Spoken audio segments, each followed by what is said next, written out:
भारत बरस या भारत वर्ष।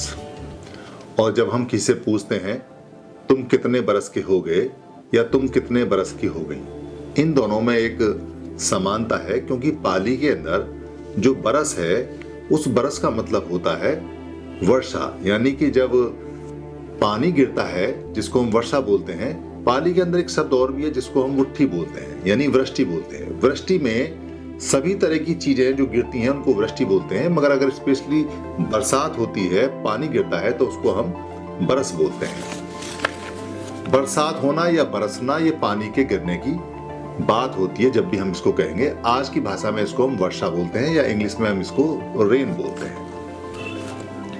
भारत बरस में जो बरस आता है इसका मतलब भी वर्षा होता है। भारत का जो मतलब होता है भा और रत। भा का मतलब पाली में होता है, जो आप जैसे जानते होंगे, अगर भा में हम आ लगा दें तो आ भा, यानी आभा का मतलब हम सब जानते हैं चमक, और भा का मतलब होता है चमक।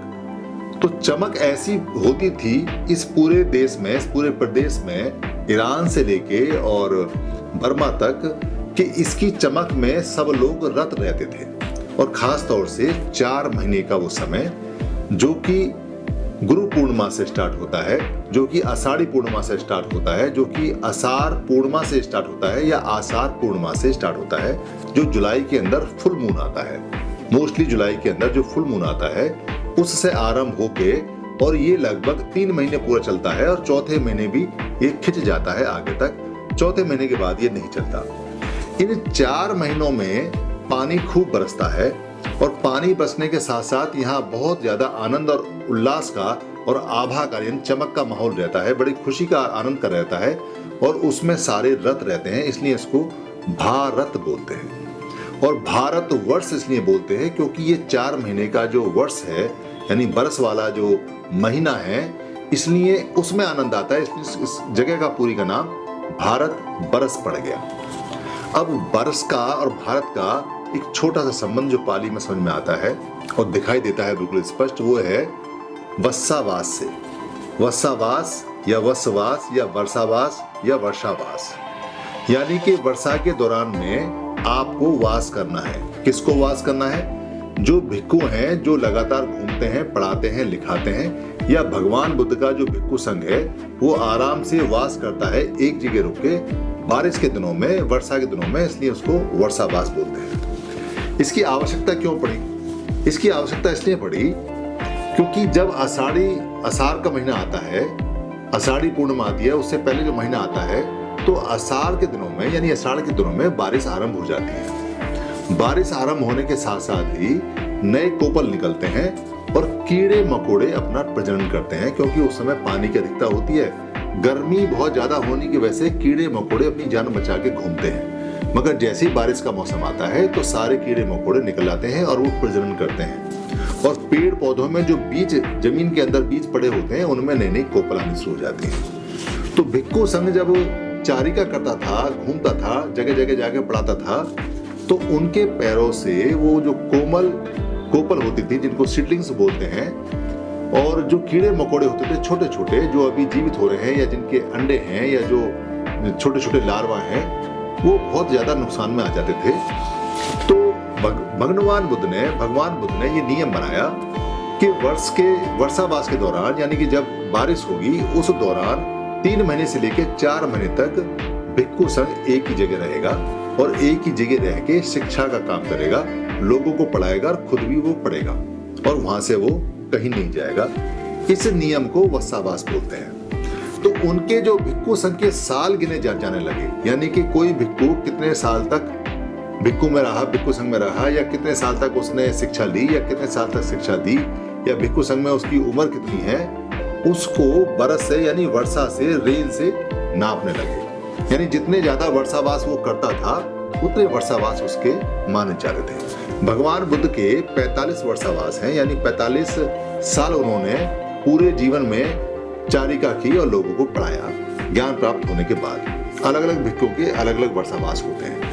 तो वर्षावास समय को नापने की एक इकाई बन गई, और समय को नापने की इकाई से इसको बरस बोलने लगे, यानी कि पानी गिरने की वर्षा को बरस बोलने लगे, और ये बरस में आने लगा। यानी हम कहते हैं तू कितने बरस का और तू कितने बरस की या आप कितने बरस के हैं, तो बरस यहाँ एज आने लगी, ये वर्षा से और रेन से आने लगे कि आपकी लाइफ में कितनी रेन आ गई, कितनी बारिश आ गई, कितनी वर्षा आ गई, कितनी वर्षा आ गई। ऐसे करके इसको वर्षावास बोला गया। तो वर्षावास के दौरान में भारत के अंदर बड़ा हर्षोल्लास होता था और लोग बहुत ज्यादा शिक्षकों की खेती के काम लगभग बंद हो जाते थे और लोग अपने अपने घरों में रहते थे। उनका सिर्फ ये काम होता था कि बिहार तक जाना, जहाँ भिक्षु संघ है वहाँ उनके लिए भोजन लेके जाना और वहाँ पढ़ना और वहाँ पढ़ाना, ये काम अक्सर हुआ करता था। भगवान ने जब इसका नियम बनाया तो उन्होंने देखा कि वर्षा को लाने वाली तिथि कौन सी है, यानी वत्स उपनायक जो तिथि है वो कौन सी है, तो उसको उन्होंने वत्स उपनायिका बोला। और वो जो तिथि उन्होंने फिक्स की, यानी जो डेट उन्होंने, जो तारीख उन्होंने फिक्स की, वो की उन्होंने आषाढ़ पूर्णिमा के अगला दिन। शुरू में ये आषाढ़ पूर्णिमा, जिसको आप गुरु पूर्णिमा बोलते हैं यानी आषाढ़ी पूर्णिमा बोलते हैं, उससे अगले दिन से इसको स्टार्ट किया। मगर जो सैन्य बिंबिसार राजा थे उन्होंने रिक्वेस्ट की कि इसको आषाढ़ पूर्णिमा से ही स्टार्ट करना चाहिए, आषाढ़ पूर्णिमा से ही करें, मेरा ऐसा निवेदन है। तो उनके निवेदन को स्वीकार करते हुए भगवान बुद्ध ने कहा कि ये आषाढ़ पूर्णिमा से आरंभ होगा। और एक तिथि और भी दी कि उसके बाद 1 महीने बाद भी आरंभ हो सकता है, जहां जैसी परिस्थिति है। और ये 3 महीने तक चलेगा। और 3 महीने के बाद जो चौथा महीना आता है उसमें पवर्णा आएगी, यानी कि भिक्षु संघ अपनी समय और परिस्थिति के हिसाब से अपनी तैयारी करेगा और वहां से चारिका करने के लिए, आगे बढ़ाने के लिए अपना बंदोबस्त करेगा और वहां से जाएगा और लोग उस बंदोबस्त में सहायता करेंगे, उसको काम करेंगे और जो भी वो मदद हो सकती है वो करेंगे भिक्षु संघ की। ऐसे करके ये 3 से लेके 4 महीने का पूरा प्रोसेस उन्होंने ये बनाया और 3 से लेके 4 महीने तक इसको वर्षावास का काल बोला जाता है। आषाढ़ का मतलब होता है मूसलाधार बारिश। पाली के अंदर आषाढ़ का, जब इस महीने का नाम ही इसलिए पड़ा हुआ है क्योंकि इस महीने में मूसलाधार बारिश होती है। और भगवान बुद्ध ने इस महीने या अगले महीने की जो पूर्णमासी आती है, सावन की पूर्णमासी, वहां से भी इसका स्टार्ट करने का, यानी कि इसको आरंभ करने का जो वर्षावास है उसका भी नियम बनाया। बहुत सारे नियम उन्होंने बनाए हैं। मगर इसको जो आषाढ़ पूर्णिमा है या पूर्णमी या पूरन चंद भी बोलते हैं, यानी जब पूरा चांद हो जाए तो उसको पूरन चंद भी बोलते हैं या पूर्णिमा। तो आषाढ़ पूर्णिमा या आषाढ़ पूर्णिमा के दिन बहुत सारी बातें इंपॉर्टेंट घटी अलग अलग पूर्णिमासी पे। ऐसा नहीं है कि एक ही पूर्णिमासी पे सारी बातें घटी हैं। सबसे पहली जो घटना आती है वो आती है महामाया के गर्भ में, यानी कि गर्भ के अंदर सिद्धार्थ गौतम का आना।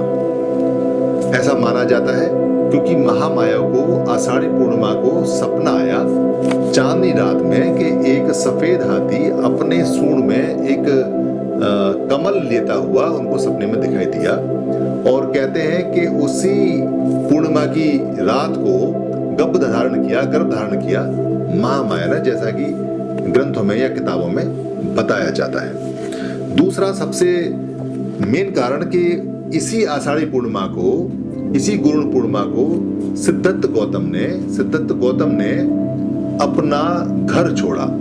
जब ये निर्णय हुआ कि अब उनको घर छोड़ना पड़ेगा, उनको देश निकाले की सजा मिली और उस सजा के तहत में उनको बाहर जाना पड़ेगा, तो उस रात भी आषाढ़ी पूर्णिमा की रात थी। ये दूसरी इंपॉर्टेंट बात है आषाढ़ी पूर्णिमा के लिए। तीसरी बात इससे भी ज्यादा इंपॉर्टेंट है कि जब सिद्धार्थ गौतम बुद्ध बन गए और बुद्ध बनने के बाद जब वो वैशाख पूर्णिमा को उन्होंने ज्ञान लिया, तो वैशाख के बाद वो लगातार इसमें अध्ययन करते रहे और सारा अध्ययन करने के बाद में उनको लगा कि अब मैं कहाँ से शुरुआत करूं पढ़ाने की, कहाँ से लोगों को बताने की, कहाँ से कल्याणकारी जो मार्ग है उसको बताने का आरंभ करूं। तो अपने टीचर्स के पास जाने के लिए जब उन्होंने देखा तो टीचर्स जा चुके थे दुनिया से, तो उन्हें अपने पुराने 5 साथी जो उनके कुलीग्स थे, जो उनके 5 साथी थे जो उनके साथ में तप करते थे, ज्ञान करते थे, मेहनत करते थे, साधना करते थे, उनकी याद आई। पूछने पे पता चला कि वो सब की सब यहाँ से जा चुके हैं, बनारस में रहते हैं। ये सब बनारस में सारनाथ या वाराणसी, जो आज की डेट में हम जिसको बोलते हैं, और उस समय इसका नाम था इसिपत्तन मिगदाय, यानी इसिपत्तन मिगदाय एक बहुत ही शानदार पाली का शब्द है। इसी माने होता है आज की भाषा में कहेंगे तो ऋषि यानी कि जो तप करते हैं, मेहनत करते हैं, जो प्रवचक होते हैं, उनको इसी बोलते हैं पाली में। पत्तन माने होता है घाट, यानी आपने सुना होगा जैसे पटना जो बना हुआ है वो रिवर घाट पे बना हुआ है, इसलिए उसका नाम पटना है। आपने पाट का नाम सुना होगा, चक्की पाट आपने आगरे में नाम सुना होगा, पाटन आपने नाम सुना होगा। काठमांडू में एक छोटा सा मोहल्ला या कस्बा है पाटन, क्योंकि वहाँ रिवर बहती होगी और वहाँ उसके पाट पे वो बसा है। और इससे भी इम्पोर्टेंट है, आपने विशाखापट्टनम का नाम सुना होगा। विशाखापट्टनम और ये जो इसी पट्टम है, ये दोनों सेम वर्ड है जो पाली के हैं। यानी कि जो रिवर बह रही है बनारस के अंदर, उसके पाट पर, उसके तट पर ऋषि रहते हैं। और मिग दाय का मतलब है, मिग माने होता है हिरन और दाय माने होता है उद्यान, यानी कि बाग या जिसमें वो घूमते हैं, विचरण करते हैं, उसको बोलते हैं बाग। तो इसी पत्तन मिग दाय के बारे में जब उनको पता चला, जो कि सारनाथ में था। सारनाथ का मतलब, सारनाथ नाम बाद में पड़ा है। सारनाथ का मतलब है जहां नाथ ने सार दिया, यानी जहां नाथ बुद्ध को बोलते हैं, जहां नाथ ने सार दिया बातों का, उसको सार बोलते हैं। और बनारस का मतलब है जहां पे वनवास होता हो, यानी वनवास, जहां पे वनवास किया उन्होंने, उसको बनारस बोलते हैं। और वाराणसी का भी जो मतलब है वो सेम है, यानी वन में रमण करने वाले इसी, उसको बोलते हैं वाराणसी। ये सारे शब्द पाली से बने हुए हैं और ये सब बार बार बताते हैं कि वहां पे इसी रहते थे, वहां पे भिक्खु रहते थे, जो बाद में भिक्खु बने। और 60 भिक्खु भगवान बुद्ध को सबसे पहले वही बने। तो उन्होंने उसी दिन यानी आषाढ़ी पूर्णिमा को वहां पे धम्म चक्र प्रवर्तन किया। धम्म का मतलब है जो प्राकृतिक नियम है, चक्र माने हैं जो उन्होंने चक्र खोजा, जो उन्होंने चक्र ज्ञान किया। कौन सा चक्र?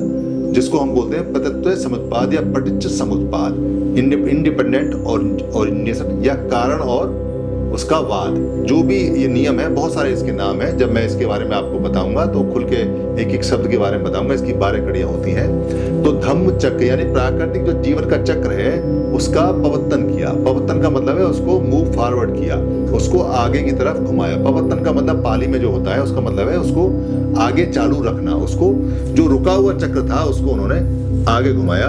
ये भी बात आषाढ़ी पूर्णिमा के दिन वहां हुई। इसलिए उन 5 जो उनके साथी थे, उनको मानना पड़ा कि अब जो सिद्धार्थ गौतम है ये वास्तव में बुद्ध हो चुके हैं। और फिर उन्होंने उनको नमस्कार किया। शिक्षा लेने के बाद में उन्होंने उनको गुरु माना और तब से ये गुरु पूर्णिमा के नाम से या गुरु पूर्णचंद के नाम से या गुरु पूर्णमासी के नाम से जाना जाता है। एक घटना वहां पे आषाढ़ी पूर्णिमा पे बहुत ज्यादा इंपॉर्टेंट ये हुई। सारी दुनिया बनारस के अंदर जाती है। बनारस के अंदर बहुत ज्यादा धम्मचक्र प्रवर्तन होता है।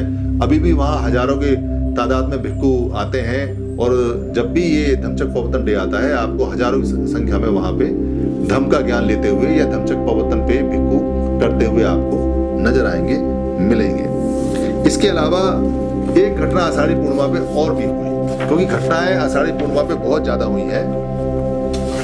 आषाढ़ी पूर्णिमा वाले दिन संघ की स्थापना हुई। ये सबसे इंपॉर्टेंट है, क्योंकि जो 5 भिक्खु थे, पांचों के पांचों भिक्खु उस दिन संघ में शामिल हुए। अब भगवान बुद्ध के पास में संघ था 5 भिक्खुओं का। तो संघ की दुनिया के अंदर जितने संगठन हैं वो सारे संघ के नियमों के बने हुए हैं। दुनिया का सबसे पहला अच्छे टीचर्स का यानी अच्छे लोगों का, सावक संघों का जो संघ बना वो भगवान बुद्ध ने बनाया। उसकी नींव भी आषाढ़ी पूर्णिमा को पड़ी और इसीलिए इसको मनाया जाता है पूरी दुनिया में। मगर यहाँ ध्यान देने वाली बात यह है कि भगवान बुद्ध ने, भंगी बुद्ध ने या भगवान बुद्ध ने या भगवान बुद्ध ने या भगवान बुद्ध ने कभी भी गुरु शिष्य परंपरा को पैदा नहीं किया और ना ही उसके लिए कोई आज्ञा की और ना ही वो खुद गुरु शिष्य परंपरा में बने। उन्होंने पढ़ाए और अपने जैसे बनाए और वो आगे बढ़ गए और उनको आगे बढ़ाया और सबको उन्होंने खुली छूट दी कि जाइए और पढ़ाइए, अपना गुरु अपने आप बनिए। अप दीपो भव यानी अपना दीपक, अपना प्रकाश आपको खुद ही बनना है और आगे चलते जाइए। भिक्खु चलना आपका जीवन है। ऐसा करते हुए ये परंपरा उन्होंने विकसित की। जैसे जैसे समय बीतता गया वैसे वैसे भगवान बुद्ध ने वर्षावास के बहुत सारे नियम बनाने शुरू किए, क्योंकि जैसे जैसे जरूरत आवश्यकता आती रही वैसे वैसे वो नियम बनाते थे और जैसे जैसे नियमों की अनुपयोगिता आती जाती थी वैसे वैसे वो नियम को खत्म भी करते जाते थे। समय के हिसाब से, परिस्थिति के हिसाब से वो नियम थे। उस समय की जो परिस्थिति थी उसके हिसाब से उस समय एक ही बिहार में रहना या एक ही जगह रहना बहुत जरूरी था। पर उस समय भी उन्होंने ये नियम बनाए थे कि अगर कहीं भिक्षु को किसी आवश्यक कारण से जाना पड़े तो वो जा सकता है 7 दिन के लिए, या बहुत ज्यादा इमरजेंसी कहीं मेडिकल आ गई है या कोई बीमार है तो वहां जा सकता है 5 दिन के लिए। 7 भिक्षु जा सकते हैं या 5 लोग जा सकते हैं। उन्होंने 7 प्रकार और 5 प्रकार के बताया कौन कौन जा सकते हैं, जैसे भिक्षु है, भिक्षुणी है, सामनेर है, सामनेरी है, जो माँ सेवा करती हैं वो है, उपासक है या उपासिका है। इस तरह से सारे नियम उन्होंने बीच बीच में जैसी आवश्यकता आती गई वैसे वैसे बनाते गए। और उन्होंने ये भी नियम बनाया कि अगर कहीं ऐसा लगे कि भिक्षु संघ को यहाँ तकलीफ है या परेशानी है या आग लग गई है या पानी भर गया है या गांव उजड़ गया है या चोर आ गए हैं या खाना नहीं मिलेगा या खाने में दिक्कत है या गांव वालों को दुर्भिक्षा आ गई है, वहाँ खाना अवेलेबल नहीं है, या हारी बीमारी हो गई है या अकाल पड़ गया है या कोई बीमारी ऐसी आ गई है, तो उसमें वो वहां से जा सकते हैं, उठ सकते हैं। नियम बहुत फ्लेक्सिबल थे, समय के अनुसार थे, इसलिए वत्सावास के बहुत सारे नियम हैं। मैं समय समय पे आपको वत्सावास के सारे नियमों के बारे में बताऊंगा, मगर यहाँ सबसे एक जरूरी बात है और इम्पोर्टेंट बात यह है कि ये वत्सावास के जो नियम बनाए भगवान बुद्ध ने उस समय बनाए, 2500 साल पहले बनाए, जब ना टीवी होता था, जब ना मोबाइल होता था, जब ना कैमरा होता था, जब पढ़ाने के साधन नहीं थे, ना सड़क थी, जमीनें कच्ची होती थी, रोड कच्चे होते थे, घुटने घुटने तक पानी भर जाता था, कीचड़ बहुत होती थी, जो नदियां हैं, जो रिवर हैं, वो उफान पे आती थी, उनको तैर कर पार करना बड़ा मुश्किल होता था, लोग बह जाते थे, मर जाते थे, कीड़े मकोड़े सांप बिच्छू बहुत ज्यादा आते थे निकल के। उस समय ये नियम बनाए। आज के समय में क्योंकि उन्होंने साफ कहा है कि आनंद, अपने जाते समय उन्होंने आनंद को कहा था कि आनंद जो नियम अच्छा ना हो या जो नियम लगे कि ये ठीक नहीं है उसको वो छोड़ दें और भी ऐड किए जा सकते हैं। ये स्पष्ट उन्होंने कहा क्योंकि वो बहुत दूरदर्शी थे, वो जानते थे कि समय के हिसाब से चीजें बदलती हैं। आज ऐसा समय नहीं है कि शहरों के अंदर या बड़े शहरों के अंदर या छोटे शहरों के अंदर सड़कें ना हो या सुविधा ना हो। आज बिहार पक्के हैं, रह सकते हैं। फायदा ये होना चाहिए कि परंपरा में ना जाके इसका मैक्सिमम बेनिफिट हमें लेना चाहिए कि वर्षावास, क्योंकि आजकल बारिश भी ऐसी नहीं होती है जैसे पहले घनघोर बारिश लगातार होती रहती थी। अब बारिश भी कभी कभी कदुका होती है और पानी शहरों से निकल जाते हैं, गाँव से बहुत तेजी से निकल जाते हैं। तो अब 12 महीने पढ़ाया जा सकता है और 12 महीने पढ़ा भी जा सकता है, ऐसी सुविधा है। दूसरा यह है कि पढ़ाने के लिए आपके पास माध्यम बहुत हैं। अब नेट है, इंटरनेट है, फेसबुक है, यूट्यूब है, इंस्टाग्राम है। इसके अलावा आप अपनी जो नेट है उससे आप अपनी वीडियोस को या अपने जो आपकी पिक्स हैं या जो आपके फोटोज हैं या जो आपकी पोस्ट हैं उनको आप आगे बढ़ा सकते हैं। आप इसको बहुत तेजी से लोगों तक सिखा सकते हैं। आप चाहें तो इंटरनेट के माध्यम से कॉन्फ्रेंसिंग करके एक दूसरे की जानकारी ले सकते हैं। पूरी दुनिया में आप जुड़ सकते हैं। इसलिए परंपरा में ना जाते हुए ये देखना है कि परंपरा से फायदा कितना है, नुकसान कितना है। खाली परंपरा का प्रतीक मानना है, ठीक हो सकता है, मगर अगर उसका फायदा ज्यादा ना हो तो उसको छोड़ देना या उसको कमजोर कर देना बेहतर है। अच्छा रहेगा कि नए नए संसाधन, भिक्षु तो वैसे भी नए संसाधनों का बहुत इस्तेमाल करते हैं, और ये 3 महीने और 4 महीने का जो रिवाज है ये लगभग अब बहुत हल्का हो गया है, मगर फिर भी अभी चलता है। जगह जगह चलना चाहिए क्योंकि भगवान बुद्ध ने ये किया था। इस बहाने कम से कम भिक्षु रुक के अपनी शिक्षा को बढ़ा लेते हैं और आ जाते हैं। फिर भी समय के उपयोग के हिसाब से ये बहुत अच्छी चीज है। धन्यवाद।